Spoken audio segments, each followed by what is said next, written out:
Some stories are just defined by incredible highs and absolutely devastating lows. This is one of them. It's the story of an architect, Pei, whose life took him through personal tragedy, through war, and professional disasters, all of it leading to this one single battle against an entire city over its most treasured landmark.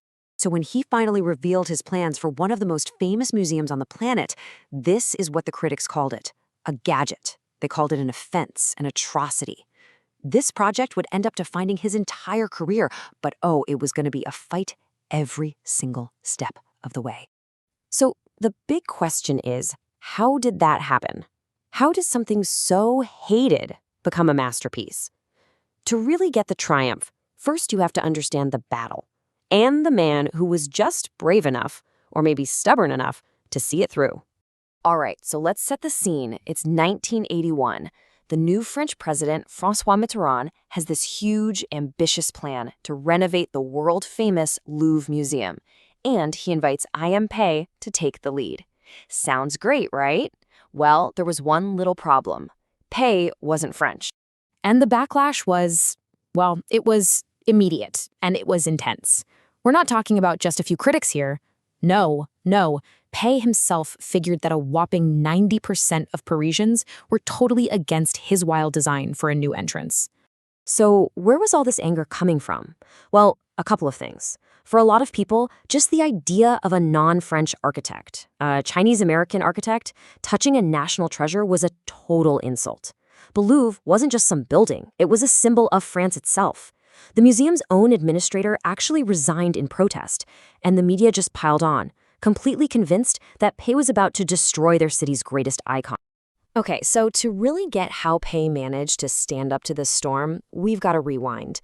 We need to go way back to look at the things, the people, and the losses that shaped his quiet strength long before he ever thought about Paris. Yoming Pei was born back in 1917, and his first artistic inspiration was his mother, who was an artist herself. But then, tragedy struck. She passed away when he was only 13, which left a huge mark on him. In 1935, he made the big move to the US for college, and by the 1940s at MIT, he had found the revolutionary new ideas of modernism that would set the course for his entire life. And that influence from his mother, it never really left him. Years later, he was designing a building way out in the Rocky Mountains, and he found himself thinking about those childhood memories, trying to capture that same feeling of peace and silence that she had taught him to appreciate. So when Pei first landed in the US, the big thing in architecture was this style called Beaux Arts. You know what I'm talking about, right? Super traditional, all these elaborate details and classical shapes. Think huge, fancy buildings with lots of columns and sculptures. But for Pei, it just did nothing for him. He pretty quickly transferred to MIT because he was looking for something that felt like it belonged in the modern industrial world. And this hunt for a new style, it really would define his career. But his path was anything but a straight line.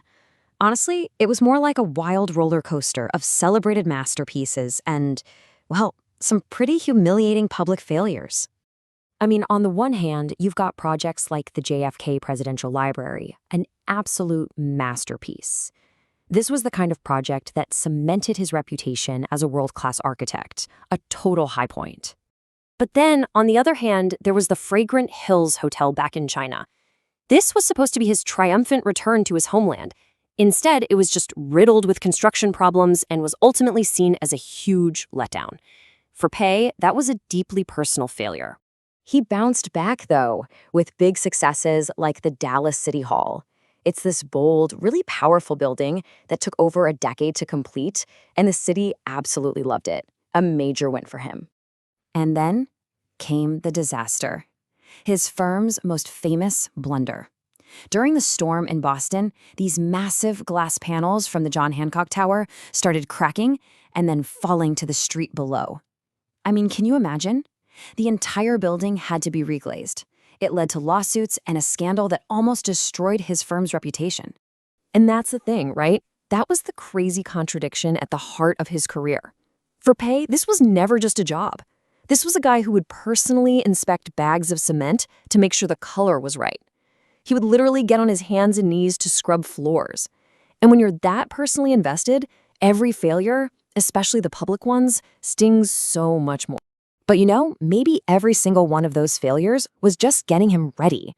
Almost like a trial by fire that gave him the grit he would need for the biggest fight of his career, winning over the city of Paris. So how on earth did he do it? Well, the breakthrough idea actually came from the mayor of Paris, and it was simple but totally brilliant.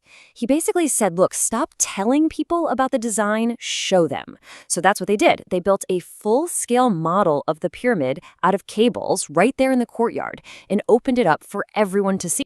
And you know what? People came. They actually came. We're talking 60,000 visitors over just 4 days. And for the very first time, they could actually see what Pei was trying to do. They could see the scale, the elegance, the way the light would hit it. And, just like that, slowly but surely, you could feel the tide begin to turn. So the project moved forward, and when it finally opened in 1988, the praise was everywhere. But maybe the ultimate seal of approval came from the most unlikely person you could imagine, Britain's Prince Charles. He was famous for hating modern architecture, but he took one look at the finished site and said just one word: marvelous. After surviving the battle for the Louvre, Pei said no project would be too difficult. It became his most famous work, and he turned what could have been a career-ending crisis into his greatest triumph. But his legacy is so much bigger than just one glass pyramid. In 1983, before the Louvre was even finished, he won the Pritzker Prize, which is basically the Nobel Prize for architects. It came with a $100,000 award. But what he did with that money, well, that tells you everything you need to know about the man. He didn't keep a penny of it. Instead, he used it to create a scholarship for Chinese students to come study architecture in the United States. But there was one condition. They had to promise to go back home to China afterward to help build their country. It was his way of giving back to the homeland he'd left so long ago. And in the end, that's what it all came down to for Pei. He rejected all the labels. For him, styles like modernism or postmodernism, they were just trends. The only thing that mattered, the only thing that would truly last, was simply architecture. A perfect final thought from a man who really did build for the ages.